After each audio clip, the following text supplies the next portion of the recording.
Cool. So today I'm here with Mr. Andrew Tan. He's an e-commerce expert. He has been doing e-commerce for the past 13 years and has been teaching with a proven system on how to use the internet to make money, right? So maybe you can share a little bit about your journey, like how when you first started, do you have success straight away or you failed a little bit, and what? Yeah. Interesting question, Rob.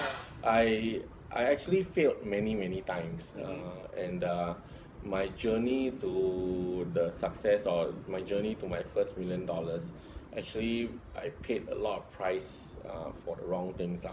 Like I followed a few mentors previously from America that promises that wow, within a short period of time, put a bit of effort, and you can grow to become making at least 5-6 figures a month, even hit $1 million a month.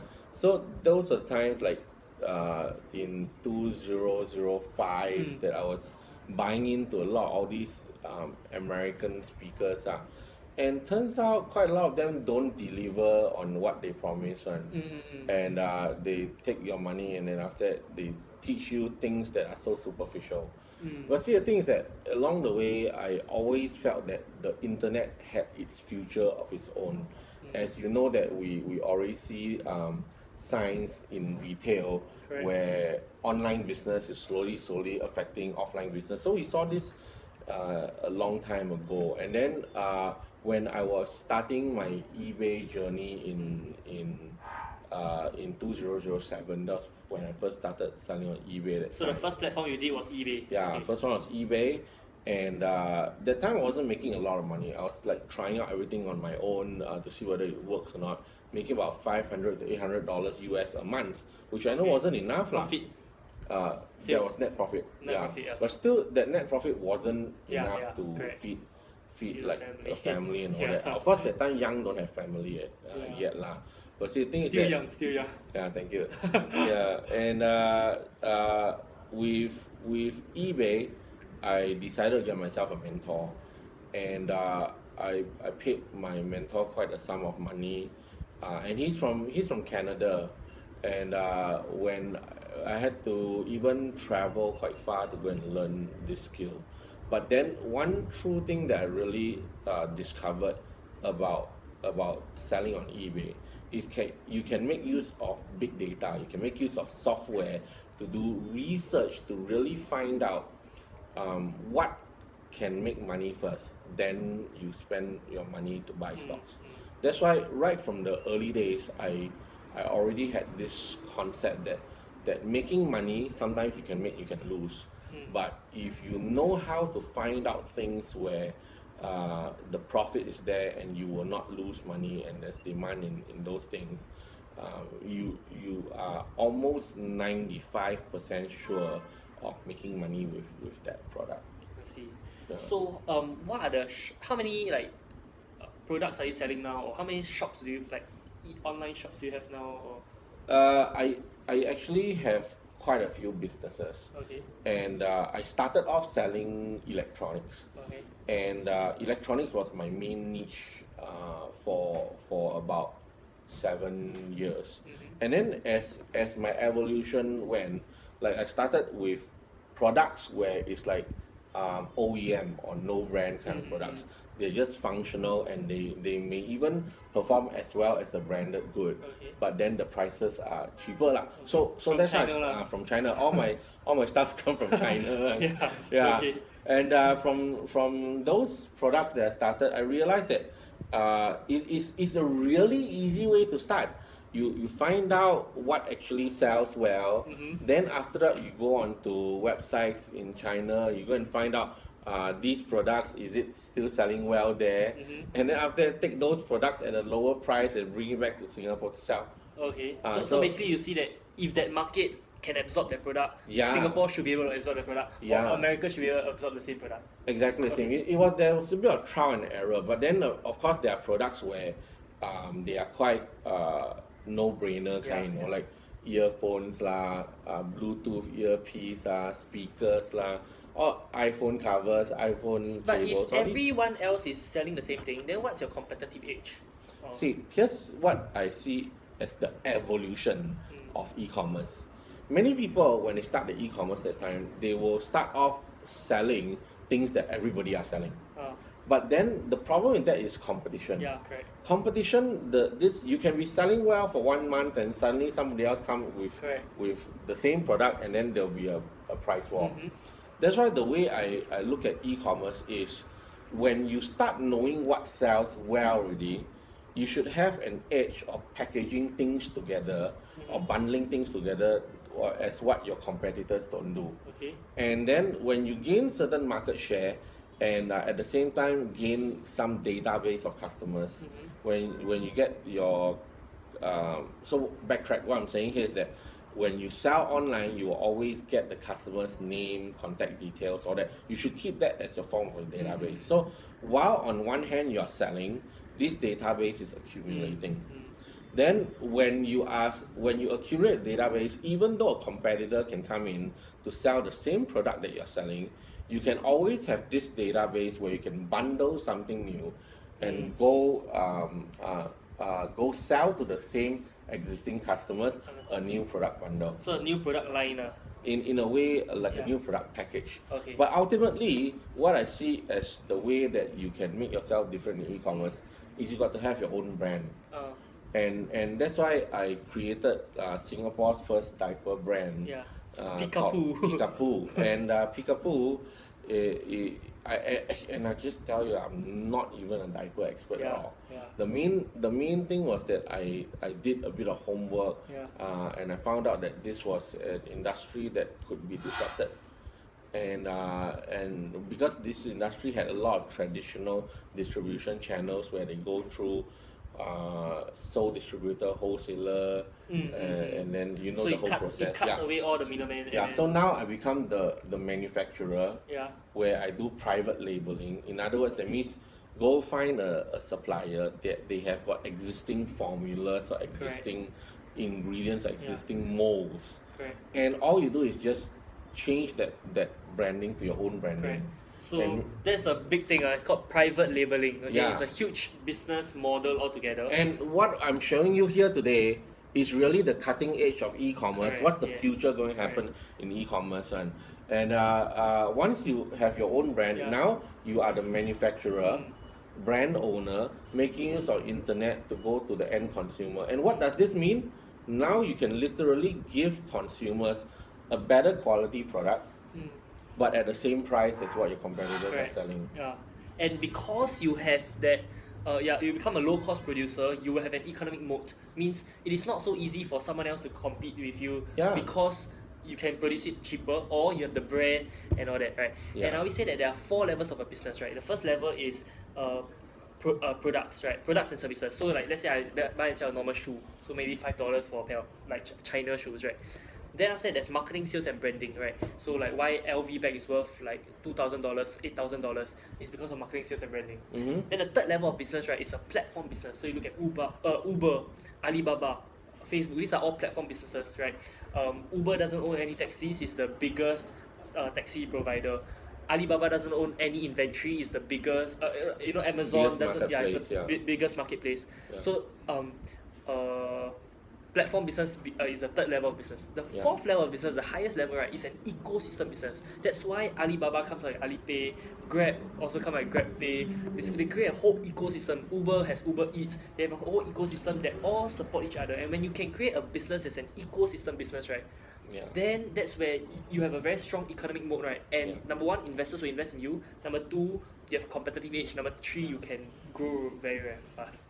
All this sounds really great, thank you for that. And you see, at the end of the day, who are viewers, I feel we still got to think about at the most basic level, if they're thinking of where they are starting, what should they be looking at, and like you do Facebook marketing, and it's all, if you really find that correct thing or correct vehicle to start, then Facebook marketing just enhances it to makes it correct a lot bigger. Now, do I have a marker here? I would say social media is this? Give me that. Is this permanent? This permanent. Give me 1 sec. Pause here. Now, coming back to really about where do I come from when you are total newbie and you have no idea where you should be starting.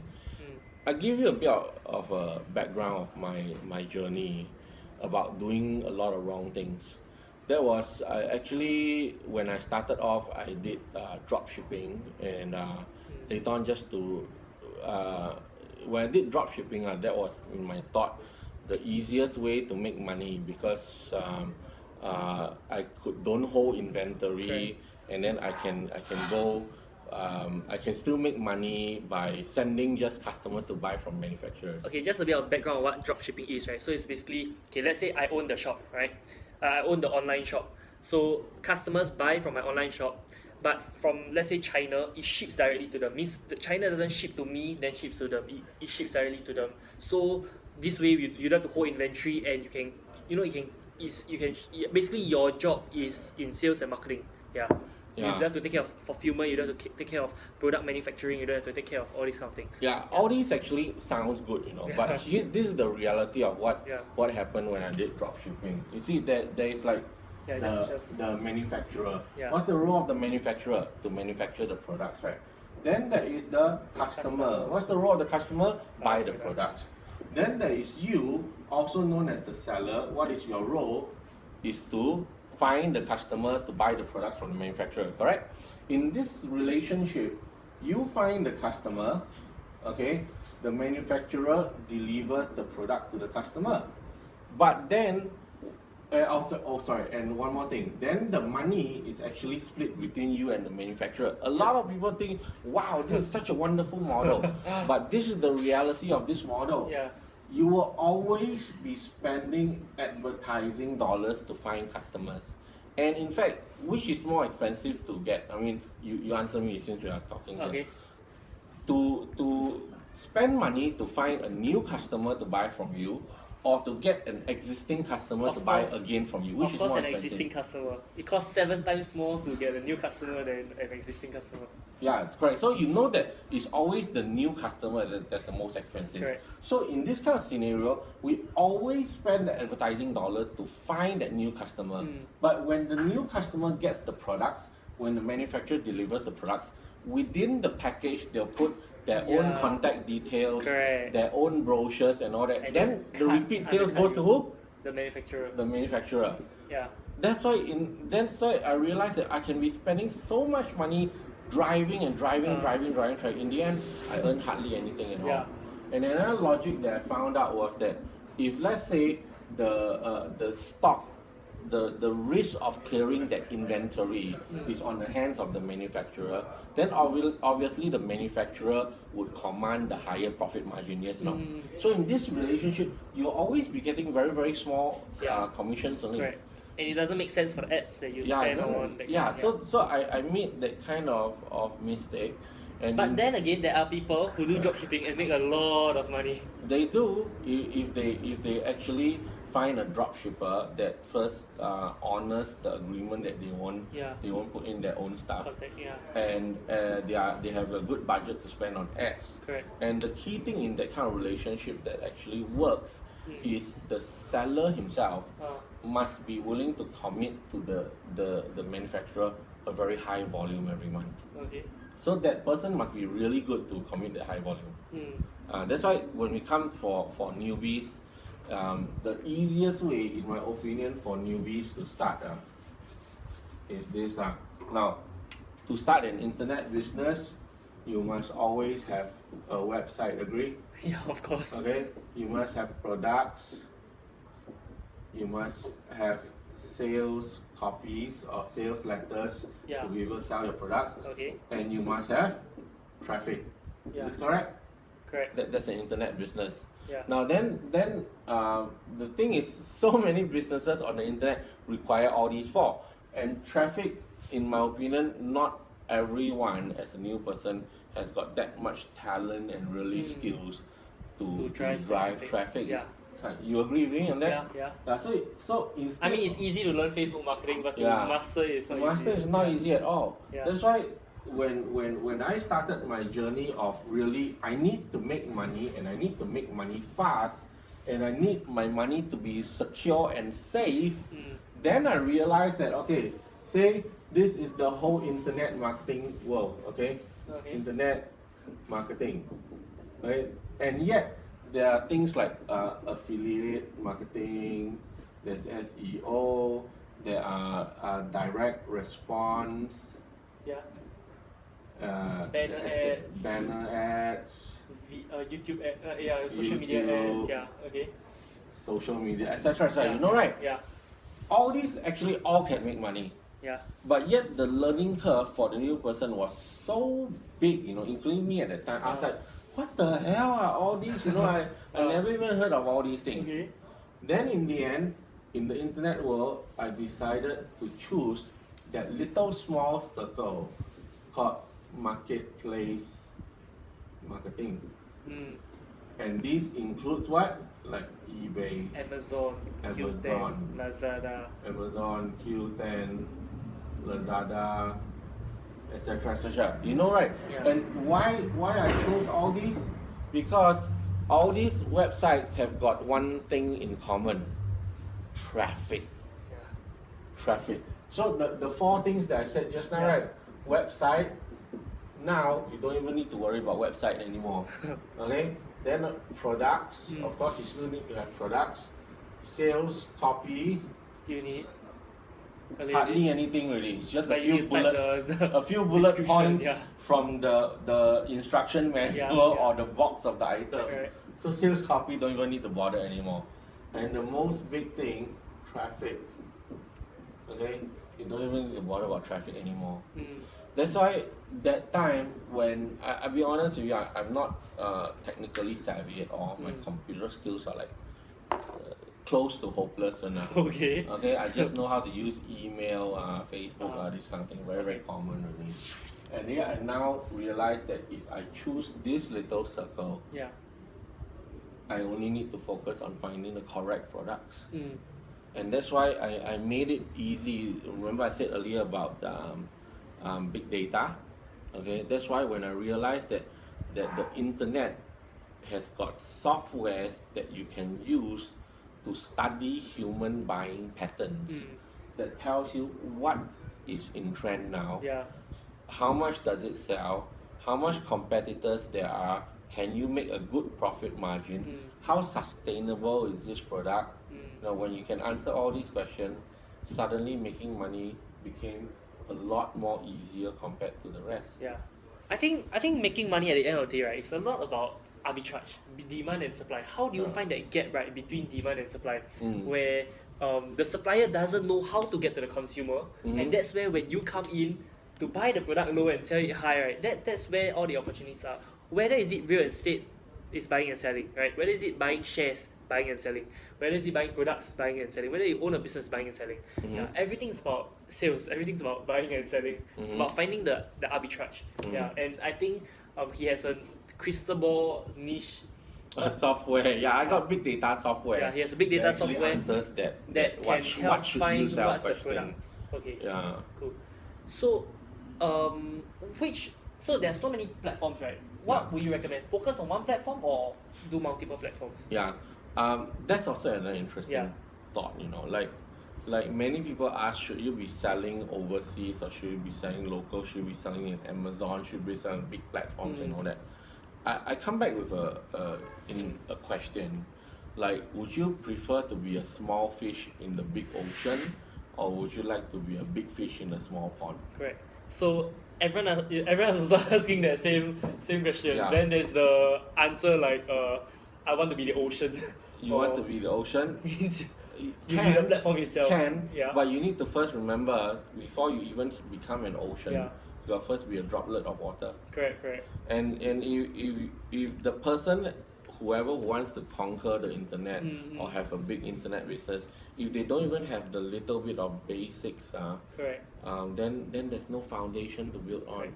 Okay, so basically what we are talking about, right, even though we are talking in like Yeah. analogies, right? Yeah. So he's saying, do you want to be a big player in a small market, so you have the monopoly, you dominate the market, or would you rather be a small player in a big market, so there's a lot of competition, the other fish can easily eat you because you don't have an economic mode, right? Yeah. And I said I'd rather be the ocean, means you become the platform. Means if you are Amazon itself, if you are Q10 itself, then everyone is swimming within your ocean, right? But of course, it's not so easy to build a platform. That's why I say it's the third level or the fourth level of business, which is ecosystem business. Yeah, Yeah. and I really have a heart for people who are new and want to start lah. And my take is this: you should always start at where you are most comfortable with, the least amount of effort that makes the Correct. money first. Correct. Then as you train yourself well and you get more understanding of what is this business that you are in, then you can expand and scale up more to overseas markets. Correct. So which is why after selling on eBay, So what's your answer? Big fish in small pond or? both. The answer is both. Both. The answer is really both. Both, okay. But there is a sequence. The sequence is not try to bite off too much until you cannot chew, but is to start off with some manageable business model, like selling on Q10, which is very local to local, selling to Lazada, local to local, so that it's easily controlled, because anything that happens that can go wrong, all it takes is one phone call, the customer, things are settled. Imagine if it's like in America, you get one bad but review. if it's in the USA, it's so far away, you can get one bad review, your account gets suspended and shut down. And in the end, it's like you could have already spent in $30,000 or $50,000 to buy a huge amount of stock and put it into USA. Or if I mean, I don't want to mention any other models, just to be fair lah. But it could be that people already spend a lot of money on inventory, and this inventory gets stuck and cannot be sold because of account problems. Then it's crazy. Whatever business principles that he's teaching with regards to internet marketing, right, applies for business as well. Applies for any kind of business. True. Whether you want to be big fish in a small pond, it applies for business as well, not just internet marketing. And okay, so you would recommend going local first, dominate the market first, then be a small fish in a... My way of doing things is the sequence works like that. Find out what is that niche that you are looking at that actually does well. Test it out on local marketplaces where it's easily controlled. Q10, Lazada, Shopee, Carousel, etc. So that once you know that this product that you selected actually starts selling well, then you go multiple channels. Multiple channels, multiple websites. You can do deal sites. You can even start your own website using Shopify as a platform, whatsoever. But only when you've tested the product to know that it sells well, and then you move on to multiple platforms. And when you start to move to multiple platforms at time, remember that it's not always about just selling one product, but it's about what one product can be that lead product where you can cross-sell and upsell multiple other products. So the customer has got a choice to buy more bundles. And when that happens really, then you move overseas. So the strategy is to know how to rather than just sell one product, you sell bundles. You sell bundles, I think that's the just like if you go to any retail shop. Any retail shop, even if you, like, I just went to the IT show, and I bought an electric scooter. But then with the electric scooter always come the upsells of, do you want this lights to go with it? Do you want the whatever meter and all that? So it only makes sense that customers will say, hey, I don't mind buying more because it enhances or is related to the first product that I bought. And it's always important to remember that if you're, as a seller, your job is to offer. It is the choice of the customer to say whether they want to buy or do not want to buy. But as long as you offer, and you offer things that are related to what the customers want to buy, even if not 100% buy, say 50-60% buy, it's it's like 10%. 10. If you come in from the internet world, it's 10%. But in the marketplace world, it's actually about 50%. Because it's a very much smaller ecosystem. And the 10% of this is kind of like 50% of this. And it's kind of like two different kind of worlds. And what you realize in marketplace marketing, your control of your bundle sales or your responsiveness or bundle sales will always be higher than if you go through the whole internet. So would you say your competitive edge lies in the difference between a good seller and a bad seller on marketplace marketing is how they research their product? Yeah, correct. That's Yeah, the that's the main key point. not so much how they sell or how they persuade or how Yeah. they can write the copy or Yeah, because out of these 4 steps, right, Yeah. the next step will be to create your own brand already Mm. on things that you already know sell very well, Yeah. and you know exactly what bundles you need to create and Yeah. create your own brand on it. Okay.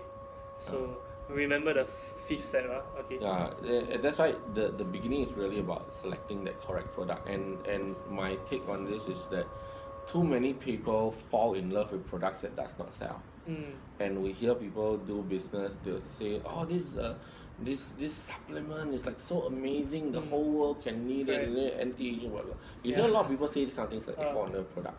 But to me, it's like, if the data does not show that there are customers buying this product and making that amount of profit margin, I won't even touch it. I understand. Okay. Yeah. So what do you think is the outlook of the trend of like Amazon or have you sold on Amazon or that before? Yeah, I have. Actually, everywhere can make money. To be honest, Everywhere can really make money. true. Everywhere can Even make carousel. money. Yeah. Uh, Yeah, it's a question of what niche you want to focus on, and how big is your learning curve lah. Okay. If you just sell maybe on carousel alone, I think no lah, not so good. You won't make that big money. because it's the local market. Yeah, but at the same time, as a product seller, I would say sell on every platform. That's why I came up with this concept called the one niche domination So sell strategy. on every platform. Sell on every platform. Okay. You start off with where you're comfortable with, Okay. and then sell. Once you know that this product product niche works. already works, already Duplicate on this on as many websites as you I can, see. local and overseas. Okay. Because as long as you know that this product sells, each platform has got traffic. Whether big or small traffic, Yeah. it will always bring you a certain amount of sales. Correct. Yeah, and there are actually software. And so there's no need to drive any ads or anything at all. Or No. there's no need. Okay. Other than buying products, is there any other investment that people need to come up with? In the beginning, you don't have to drive any ads whatsoever. In fact, Okay. by selecting the correct product itself is like half the battle won already. Then once there are strategies on how you can do promotions to enhance your sales. So the key thing is once you have found the correct product, that in itself would attract the customer to come in to buy. Then after that, it'll be things like how do you appear on top of page 1 search page. Okay. So How- you have strategies there, for that. there are strategies for that, Okay. and they are all built into the marketplace itself. Yeah. That And different marketplaces Yeah. have different algorithms. yeah, and the another good thing about marketplaces is that when your product starts picking up, they will always attach an account manager to you. And it's kind of like you have a staff that works for you, but you don't have to pay for their salary, and yet they are dedicated to helping you into the account. So, like take Q10 for example, there will be a Q10 account manager. They will ask you what you need in order to sell better, and then they'll even help you with promotions. Sometimes sponsor promotions for you. Sometimes they even sponsor you money. So, for example, they have a big campaign coming up. Say your product is originally selling for like $45, and then they will say, can you sell at $39.90, and then they will say, okay, I'm willing to sponsor you that difference between $39.90 to $45, $5.10. and you sell at $39.90 so that we can have that big push of customers. So they actually do sponsor money as well, and they guarantee your sales as well. So good. Another good thing about marketplaces. So no other money they have to spend. You have to sometimes. Realistically, advertising. Advertising. Yeah, mostly it's about advertising, placement, position of place or placement on the homepage. Or you advertise on the platform itself. On the platform itself, yeah. So you advertise like Amazon ads or you advertise Q10 ads. Yeah. So let's talk about Got it. advertising per se now. Yeah. Like there are the native ads. Yeah. There's Facebook ads.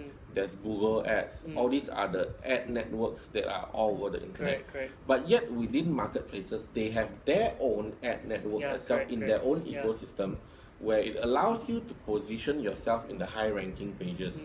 So for example, on the top of page 1 of the search page, on the home page of the actual website, or on the deals page and all that, sometimes you need to pay a little bit of money, but yet the amount that you pay can be very small. It can be like $1 a day to $5 a day. Okay. You know, I was reading this book by Philip Kotler. So Philip Kotler is the father of modern marketing, right? He's the professor. He writes all the business books about marketing. And he said, the title of the book is Marketing 4.0. So he said Marketing 1.0 is product-centric marketing. Means the companies have a product and it's product-centric. So the way they market is based on how to sell this product. Marketing 2.0 is customer-centric, okay? Which means they think what is the needs of the customer and they create a product to satisfy the needs of the customer. So they don't start from the product first, they start from the customer first, then they work backwards to what product they need. Marketing 3.0 is human-centric marketing, means they look at consumers as actual people and they interact with people like people rather than just mass email and all that. Now they interact with their clients, so that's human-centric marketing. And marketing 4.0, right, is from traditional to digital marketing. From traditional to digital marketing, which means right now, right, a lot of changes in the way people do marketing. Number one, communication is now two ways, right?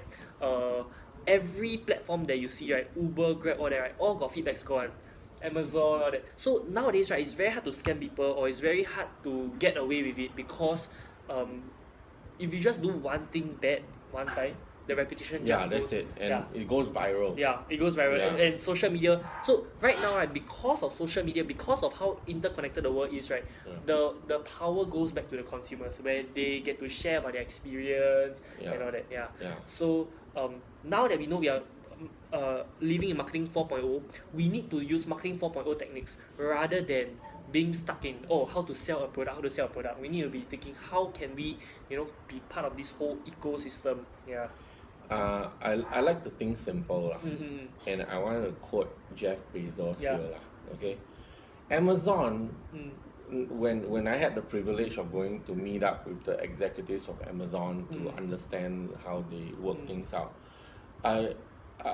they always remember one thing. Like Jeff Bezos said, there was an interviewer that asked him, so tell me what's going to change in the next 10 years, so that they can be prepared, And then Jeff Bezos said, why talk about what's going to change in the next 10 years, but rather I would work on what will never change in the next 10 years. For example, customers always want better quality, cheaper price, faster shipping. Correct. So if you know that these kind of things will never change, then like what you say, work back from the customer. So reverse engineer from in the end, what you know is the end result that the customer will want, and reverse back to give them what they want. I think reverse engineering is also a huge business principle, it's also a huge success tip.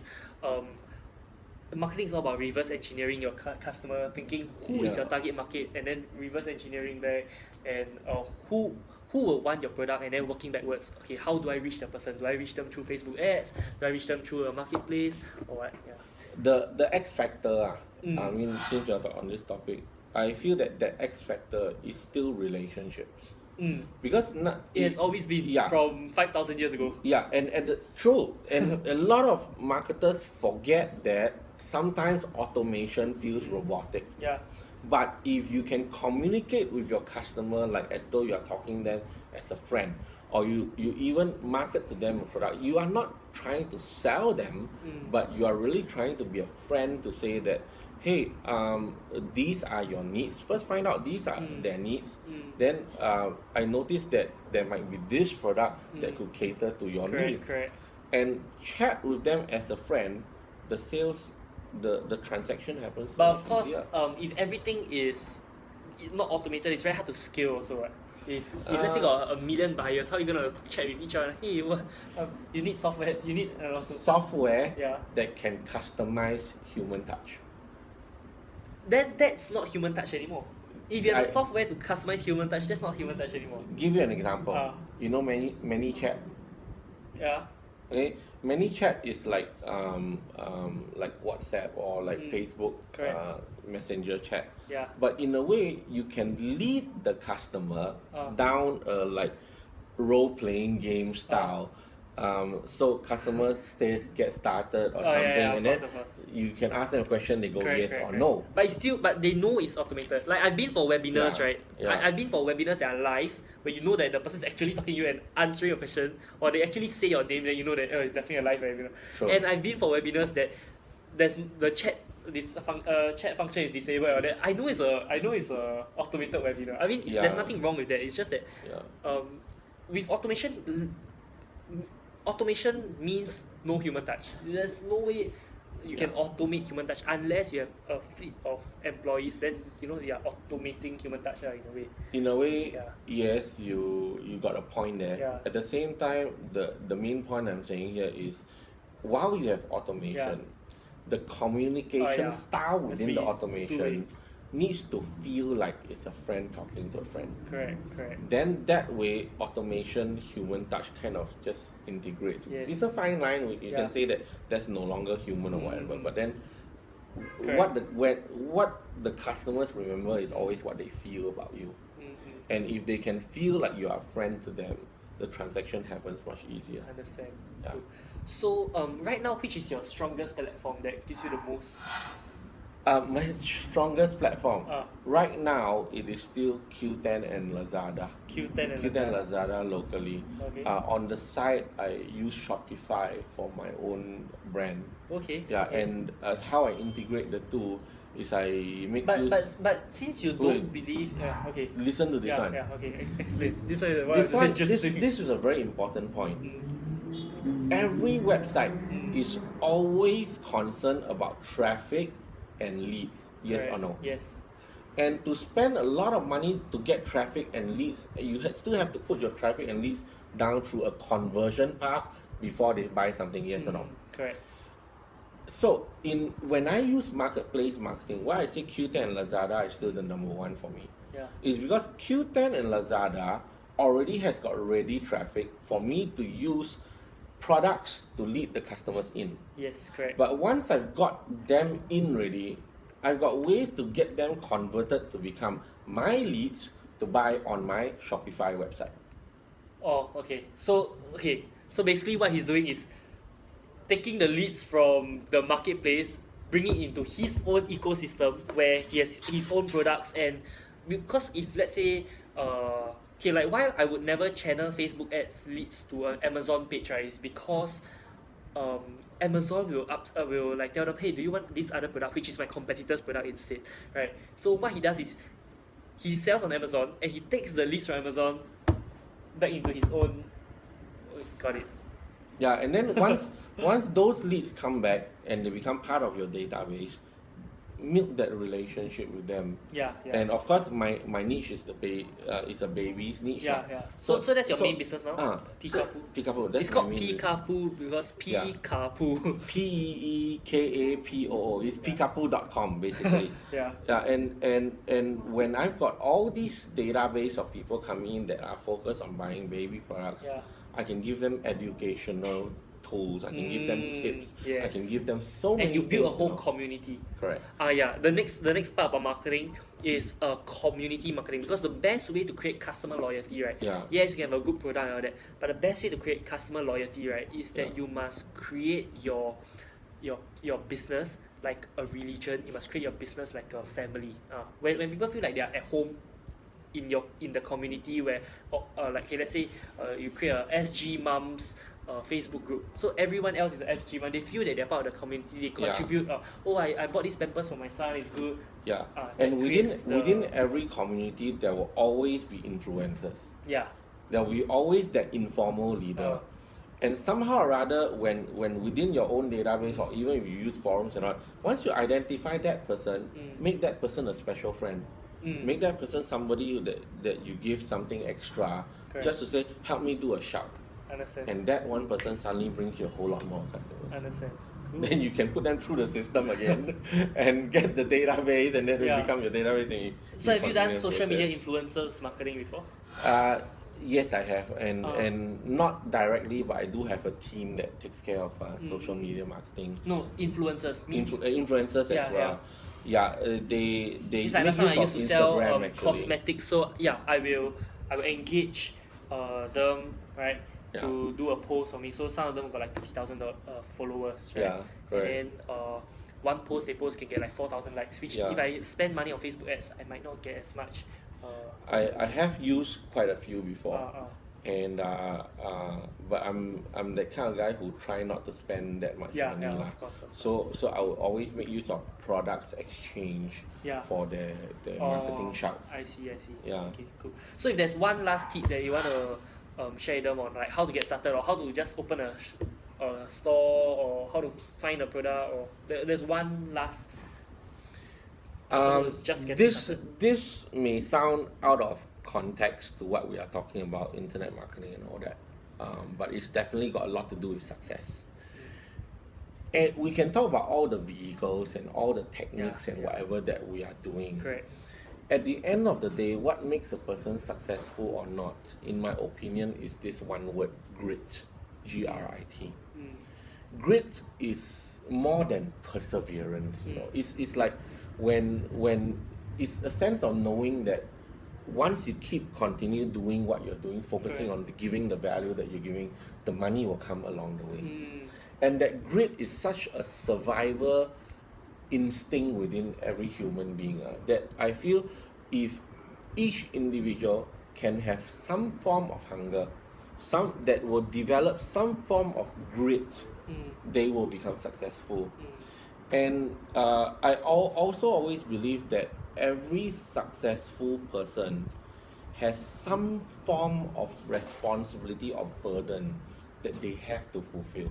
Just like you need to take care of your family, you need to put food on the table, you need, and it's kind of like a polarization. In order for you to be wealthy, you need to recognize poverty. I don't say you need to be poor, but you need to recognize what is that in order to appreciate that. Yeah. You get what I'm saying, right? Yeah. And it all comes down to that individual understanding that this is my spectrum. Where am I on that spectrum? And if I ever want to get to that next level, I need to first inside me have that hunger and that survival skill and that grit to say, I want to go up. I want to be more successful. And that itself, no matter what you do, you'll be successful. On top of that, maybe I say second last tip would be careful who you hang out with. Your people that you hang out with the most either will pull you down or they'll push you to go further. Correct. So really choose your friends wisely, and if you want to up your net worth, up your network. Yeah. So what gives you your grit or what motivates you? Well, I failed enough times to have grit. When I failed enough times with the, maybe I say I really hate failing, and I did not like the feeling of being a failure. So because of that, every time I fail, I look at it as, what did I really learn from this? Did it feel bad? Yes, it definitely did feel bad. But as a result of that, maybe feel bad for that few moments, 1 hour, 2 hours. After that, get up, go and find that next thing that you need to do that makes this even better. I understand. And that kind of built the grit in me. I see. Yeah. Wow. So I realize most entrepreneurs are fighters. Survivors lah. I would say. Survivor, fighter. Survivors, tenacious people.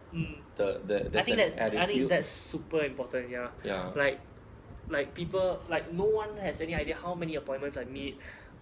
In my whole journey in entrepreneurship, like it used to be back-to-back appointments every single day. And, you got to be willing to pay the price. It's as simple as that. Success is very beautiful. Yeah. That I just rattle on a little bit. Okay. Sure. I always got this Do all your motivational. if you are earning thousands, you will not hesitate spending tens. Okay? Correct? But if you are earning thousands, you spend hundreds, suddenly you feel like, oh, this is uncomfortable already, correct? But if you are earning tens of thousands, you will not bother about spending hundreds because it doesn't feel that bad. You know, if you are earning that million, then spending the thousands wouldn't feel so bad. Correct. So if you understand that this is how the world works, then your goal should be wherever you are at, make sure you hit that next zero. Then you realize that, in my opinion, like when I was an employee making few $1,000s a month, spending few $100s is very painful. But the moment when you start to break through that next level, you start to get $10,000, $20,000 income a month, 30,000 income a month. You realize that you spend 1,000, 2,000, it doesn't feel painful at all. And one thing is that making money, right, isn't as making money. Okay, I would say what I have experienced so far is that there's always a price to pay for success, right? Yes, always. But the sacrifices that you have to make, right, it could be number one, time that you put in, right? Yeah. Number two, like hard work, effort, like crazy grind, right? Yeah. Number three, it could be quality time with your family, right? Yeah. Number four, it could be your morality. Like there are people who lose their morality in order to be successful. There are people who do illegal stuff in order to be successful. Yeah. So everything is a price tag, right? The question is, are you willing to pay that price, and how do you want to pay that price? Do you want to pay it through time, through hustle, effort, or do you want to pay it through through immense pain? There's a price to pay for success. And for me, for example, I've left so much money on the table, right? I've forgone a lot of opportunities because I wasn't willing to give up my values, or because like, okay, maybe today I was supposed to have an appointment, but my dad asked me out for dinner, and because I haven't eaten dinner with him for a long time, I said, okay, I'll go for dinner with you, and I'll reschedule that appointment instead. So there is a price tag to pay for success. The question is, how willing are you to sacrifice, and how far are you willing to go to sacrifice? Are you willing to wait 18 hours a day, 20 hours a day, 4 hours of sleep? You know, maybe don't scare them too much. It's not that difficult, to be really honest. It's just that choice. There's always a choice. Do you want to do this, or do you want to do that? It's not that difficult. I always say, always stick to righteousness. Yes. Always the white hat. Always do things based on integrity and never harming anyone. And the reason why I like to do things that are righteous and all that is because, number one, branding is super important, right? Especially in social media age. Number two is more sustainable. And number three, you feel better about yourself. Like Somehow, when you sleep at night, you feel that, okay, you didn't harm anybody. I believe karma exists lah. So no matter what, there's always cause and effect. There's always cause and effect. Okay, so one last thing you want to say, or one last note? Kind of said the last things really lah. I do want to wish everybody viewing here all the best in your success, and whatever stage you are in your life now, whether you are feeling burdened or tough or depressed, I just want to encourage you, hang in there, because as long as you seek to give value, and you seek to give value to many people, the more value that you give, you'll realize that money comes with the right hand of giving value. I mean, just metaphorically speaking, but money comes with giving value. And so what, like, if people want to learn more from you, or watch your live updates, or you can Google me, look for Andrew Tan QOO10. Okay, Andrew Tan QOO10. Or my website is efreedommaker.com. efreedommaker.com. And then if you are interested to come and listen to my e-commerce talks, my website is workshopsg.com/Q10. It's workshopsg.com/Q10. Okay, cool. Thank you so much. And it's been a pleasure chatting with you. Thank you. I've learned so much from you. So Thank you. Okay. Ticket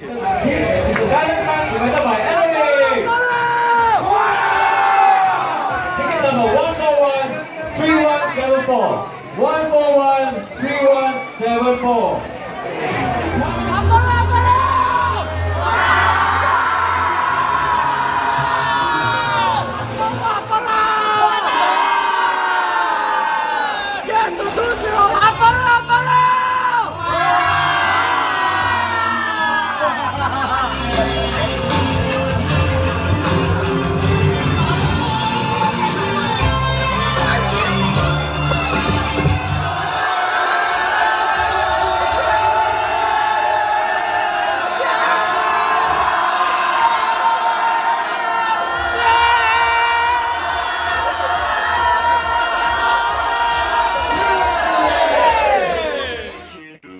makes us harder, better, faster, stronger. That don't kill me, can only make me stronger. I need you to hurry up now, cause I can't wait much longer. I know I got to be right now, cause I can't get much stronger. Man, I've been waiting all night now, that's how long I've been on ya.